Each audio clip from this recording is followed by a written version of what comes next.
तवज्जो है सबकी। हम पंचतन पाक से मोहब्बत करते हैं ना, हमसे कोई उनकी अजमतों और तारतों के बारे में पूछे, फकीर का जुमला अल्हम्दुलिल्लाह बड़ी कोशिश की इन्होंने, किसे जाई ब्रेकर सट गए थे नू रोकिए, मेरा पुत्र जड़े उधरों कबूल हो मानना और रुक दे नहीं जे। अल्लाह ने मेरे इस जुमले को पूरी दुनिया में पजीराई अता फरमाई। बड़ी बड़ी शख्सियतों की जुबान और तहरीर और तकरीर से ये जुमला सादिर हुआ। वो जुमला क्या है? मैंने कहा था ओए इनकी तहारतों का ये आलम है, ये जिस रास्ते पे चले जाएं खताएं वहां से बोरिया बिस्तर रह के भाग जाता।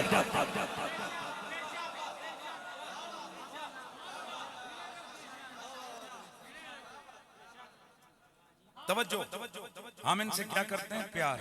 हमें क्या हुक्म किसका है? प्यार। अच्छा, हम प्यार क्यों करते हैं? जुमला आ रहा है, हम मोहब्बत और प्यार क्यों करते हैं? कि खुदा की तरफ से ये उनको दिया हुआ हक है। भाई रब्ते तकरीर में नहीं तोड़ूंगा। हम मोहम्मद अरबी की औलाद से प्यार क्यों करते हैं? कि अल्लाह ने जैसे माँ बाप का हक रखा है, औलाद का हक रखा है, बच्चों का, बीवी का, बहन भाइयों का, इसी तरह रसूल की कराबतदारों का भी हक रखा है। और कुरान मजीद कुरान रशीद में अल्लाह ताला बड़ा वाज़ेह ऐलान करता है। अल्लाह फरमाते हैं व आते ज़ल कुर्बा हक़्क़हू, कराबतदारों को उनका हक दो। अब अल कुर्बा कौन सा है? अगर वो इल्लल मवद्दत फिल कुर्बा वाला अल कुर्बा है तो अब मतलब आएगा रसूल के रिश्तेदारों का हक उन्हें दो। लेकिन यहां फिर एक मसला यहां बीच में आ गया, आते का आर्डर रसूल खुदा को है, तो फिर सबसे पहले हुजूर को आर्डर है कि तू अपने रिश्तेदारों को उनका हक दे। हे महबूब, तुम अपने कराबतदारों को हक दो, और अगर मुतलक कराबतदार मुराद हो तो मुझे आर्डर होगा तू अपने कराबतदारों को दे, आपको आर्डर होगा तू अपने कराबतदारों को हक दे। तो फिर ये मामूल किया जाएगा किस पे? जिस दिन गंदम बांटनी है, जिस दिन पैसा बांटना है, जिस दिन सदका और खैरात करना है, शरीयत का आर्डर मुतवज्जे होगा। जो कुछ बांटना है पहले रिश्तेदारों में बांट। थोड़ा सोच लो जो मैंने जुमला कहा है ये कहां का कहा।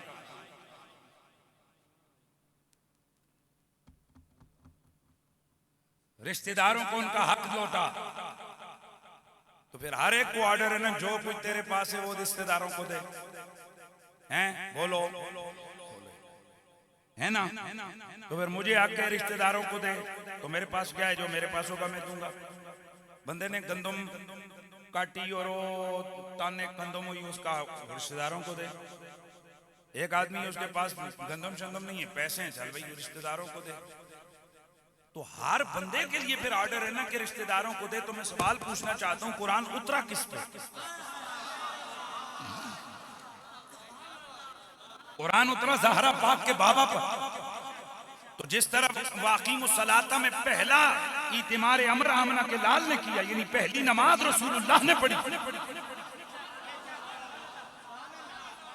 तो अब यहां ऑर्डर हुआ कि रिश्तेदारों को हक दो। तो फिर जाहिर है जिसका जो रिश्तेदार होगा वो अपना अपना हक अपनी अपनी हैसियत के मुताबिक देगा। तराजू लेके खड़ी हुई मखलूक अब तोलना, मेरे रिश्तेदारों को मैं हक दूंगा, मोहम्मद के रिश्तेदारों को मुस्तफा ने हक दिया। जो मेरे पास है मैं वो दूंगा, जो तेरे पास है आप वो दोगे। और मसला यही है, मेरे पास अगर और कुछ नहीं, मेरे पास इल्म है, तो शरीयत का ऑर्डर ये होगा पहले रिश्तेदारों को पढ़ा। बात है जल कुर्बा हक को, ये उनका हक है मेरी रिश्तेदारी की वजह से कि मैं उनको इस हक में शामिल और शरीक करूं। अब जरा तोलना नापना कि रसूल के पास क्या है। पहला सवाल ये कि क्या हुजूर ने इस ऑर्डर आयत पे अमल किया होगा कि नहीं? पीछे कर दे भाई, ऑर्डर पे अमल किया होगा कि नहीं? किया होगा कि नहीं? किया होगा। तो फिर मैं आपसे पूछना चाहता हूं, हुजूर ने फिर रिश्तेदारों को कुछ दिया होगा ना? तो अब देखते हैं कि या रसूल अल्लाह दौलत और पैसा, मेरे नबी ने तो पहले दिन ही कह दिया था हम जो नबी और रसूल होते हैं हम पैसे नहीं बांटते।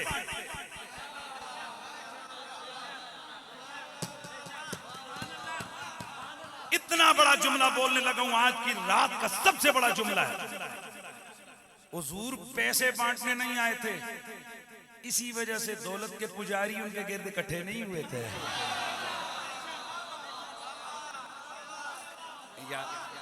मैंने अपने मुर्शिदी सैयदी से एक दिन पूछा, हुजूर अल्लाह ताला के महबूब हैं रसूल खुदा, अल्लाह ताला ने हुजूर को कसरत दौलत से क्यों नहीं नवाजा था कि अल्लाह के नबी के घर में चूल्हा भी नहीं जलता था। चाहिए तो ये था कि जब वो मालिक के कायनात हैं तो सारे खजाने उनकी गोद में होते, सारे खजाने उनके जनाब सहन में पड़े होते, सोने चांदी मोती हीरे जवाहिर लाल सब कुछ हुजूर के इशारे अबरू के तौर पर सामने होते।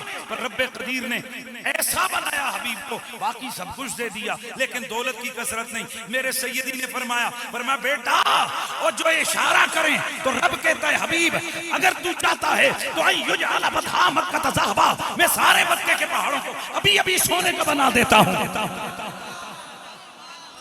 तू चाहता है हवाएं तेरे साथ चलेंगी, तू चाहता है ये सब खजाने तेरे इशारे अबरू पे तेरे साथ चलेंगे। पर मेरे मुस्तफा ने कुछ नहीं मांगा। मेरे सैयदी ने फरमाया बेटा क्यों? वजह ये थी कि अगर हुजूर दौलत के अंबार लेकर दावत दीन देते तो अब क्या पता चलता कि ये आने वाले रसूल का हुस्न देख के आए हैं या दौलत देख के आए हैं। मैंने इतना बड़ा जुमला बोला, इसकी ये कीमत नहीं थी जो आपने लगाई, इसकी बड़ी कीमत थी।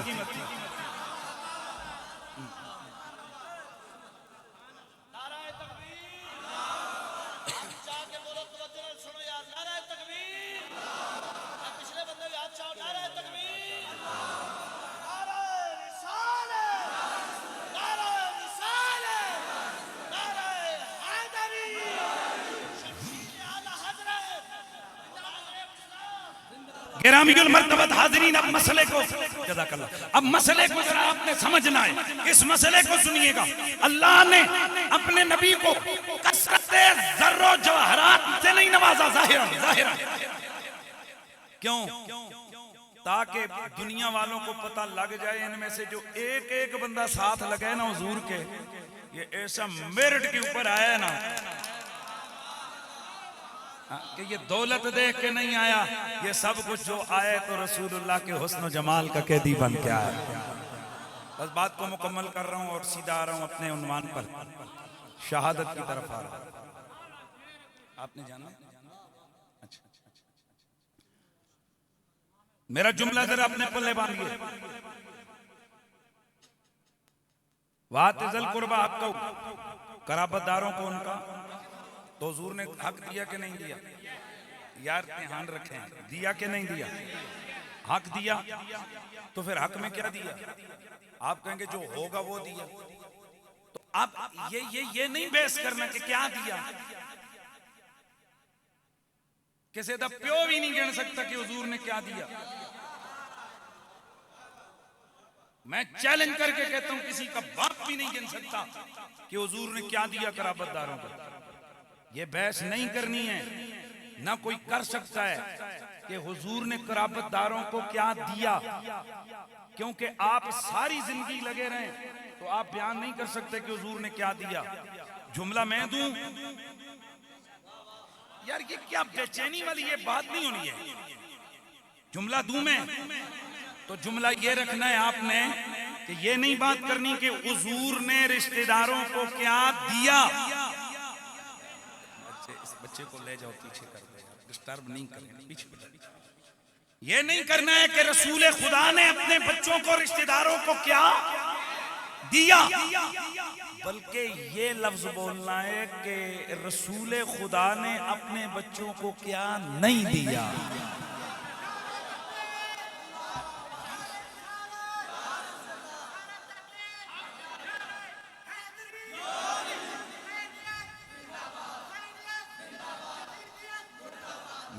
मेरे पास जो होगा मैं वो दूंगा, जो नहीं होगा वो मैं नहीं दूंगा। अब गिनो जरा, रसूल की लिस्ट बनाओ क्या क्या है जिसका मालिक मेरा नबी नहीं है। तो जवाब आएगा मालिक कौनैन है